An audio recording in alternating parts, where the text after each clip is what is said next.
Welcome to Break Free to Brilliance podcast, where heart-centered entrepreneurs, visionaries, and the everyday heroes in your backyard are helping the world break free to live life more purposefully, one story at a time. I am Seema Giri, your host, an award-winning author, entrepreneur, and holistic lifestyle strategist. Today's show is sponsored by Uplift Media. For strategies on how to break free to your brilliance and get your free gift, 10 ways to live a dynamic life, visit seemagiri.com.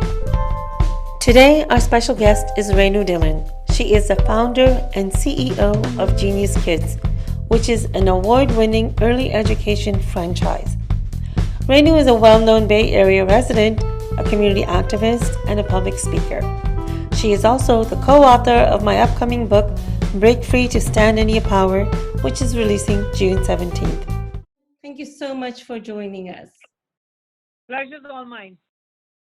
Well, I am so happy and honored that you had decided to be part of our anthology that is being released on June 17th. I would like to ask you, what inspired you to be part of this anthology?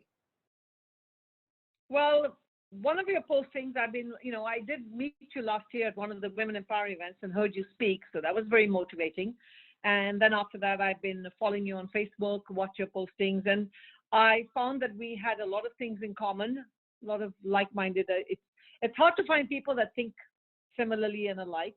I like meeting women who are always very positive, who've gone through, turmoil in life or any kind of experience and come out of it in a very positive manner and don't like to play victim. And I found that you were that person. So when you sent me the details of what you were putting together, I thought it was great. I've always wanted to write a book, but then again, just being so involved with work, I'm great at writing kids' stories. And I'm like, one of these days when I retire, I'll do something for women. And I just never got around to it. So I'm really glad, and I thank you for putting this together and giving me the chance to be part of it. So that's really what inspired me, is I think the fact that I could relate to the message that you're trying to get across in your book, and the title and just everything about it. The whole package was very appealing to me. We were just naturally aligned, and it's true. Yes. Since we met last Meant to meet.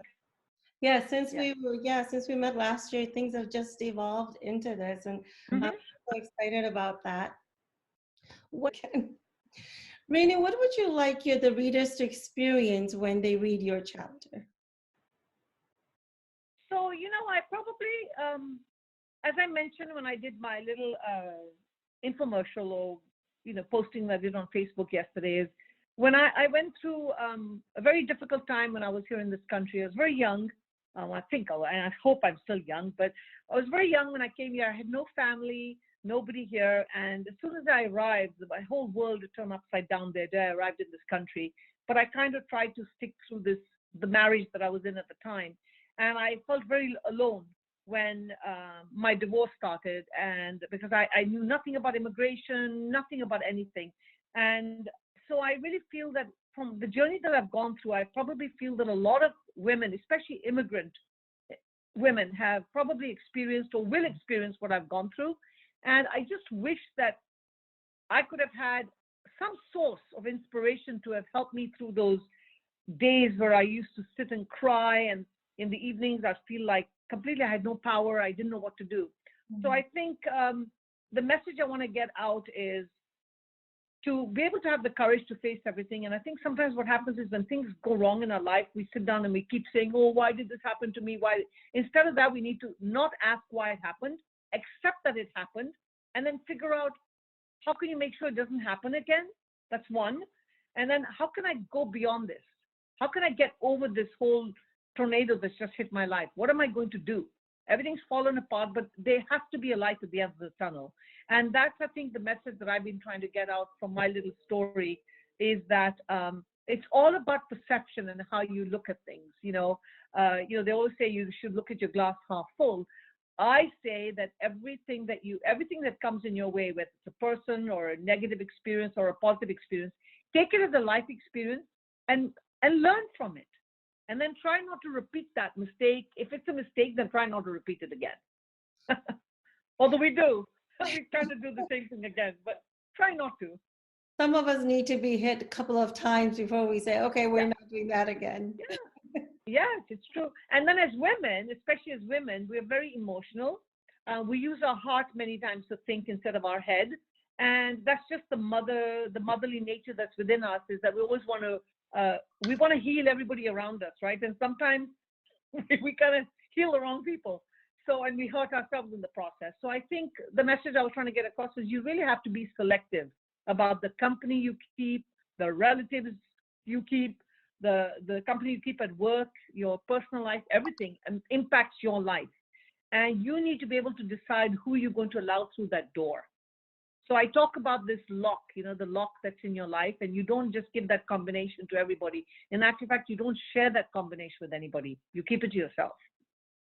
But in the case of like you and I both have had arranged marriage, in that case, it becomes really difficult to be able to choose. So if someone is in that situation and you're in the thick of things, it's so difficult to think of, okay, what is the positive thing? What am I supposed to learn? And keep that faith. So what advice would you give to someone in that situation? Arranged marriage, love marriage, to me, they both have their pros and cons these days. I think at the end of the day, this whole myth about the woman has to give up everything, has to do the changing, I think that's what we get dragged into. And we feel like, as I talked about our motherly nature, even when we get married, we feel that we have to change for the in-laws. We have to change for the family. A lot of it is also cultural and the way we've been brought up. I think we need to get over that and forget even sometimes that we're women. We're humans first. Before we are women and men, we're humans. And I think that's what we need to remember. And I'll be honest with you, we just need to be selfish. We have to be selfish in our life, because when you keep giving, and you don't receive anything back, one day it really hits you, and it hits you hard. So I think there has to be a balance, a fine balance in what you do. And I'm in my second marriage now, and don't even call it a marriage. I say it's a good partnership, a good friend. And I think if we can all find spouses who can be our friends first, we'll probably save ourselves a lot of grief. That is true. That is so true. I am blessed in that same way. Our intention for this book was to empower and educate and inspire people and let them know that they're not alone in this journey. There's so many other stories, and that was my intention, to highlight those beautiful stories of people who have overcome challenges, because so many times we're just talking about the negatives and the negatives. Mm-hmm. Mm-hmm. This was the intention of when, things were so-called what we call normal. Now that we're hit with this COVID-19 pandemic, do you think this book will serve even more than before? What is your idea on that? Yes, I think it will. And the reason for that is, I think what I really like about the idea of your book is that, there are a lot of books out there you can pick up and read about, soul searching and inspiration and empowerment. But how many times do you get to actually connect with the author of the book, right? So I think what's neat about your whole project and concept is just real people. You put together this group where I'm getting to know the other authors. They're real people I can actually see that there's a face to this story. There's a person I can reach out to and connect. And I think that's really what's going to help, is that if whoever is able to access our book can also be able to access the authors and know that, this is not just somebody who wrote this. This is actually somebody that felt this experience, and they're a real human sitting across, just like you and I think that's what's going to make a difference. And in terms of the COVID, because I'm sure, I was reading recently that I'm sure if I even address the domestic violence, there's a lot of that going on even now with COVID, now that the people are forced to stay home. Situations dealing with your kids, your in-laws. Everybody's forced now to stay home in the house. At least before, you had an escape to your work where you could run, right? And disappear for 8 hours. You don't have that anymore. So I think it'd be very inspiring for people to be able to learn how to handle relationships, obstacles, negativity, positive things, and make the most of something now that we've gone through this disaster that's completely out of our control. I think, the other disasters that have happened in life, Seema, have been short-lived. This one, there seems no end to it. You know, and when you're going through a divorce or you become widowed, you feel like there's no end to your misery. So I think people will relate to that. Yes, and knowing that they don't have to take on that victimhood and that Yeah. victim. They're like you said, very real people that you can relate to. You're not only accessible to the authors, but they're also local. It's not someone who's so far away or so famous that they're unreachable. Yes. So yeah, you hit the nail on the head. We're all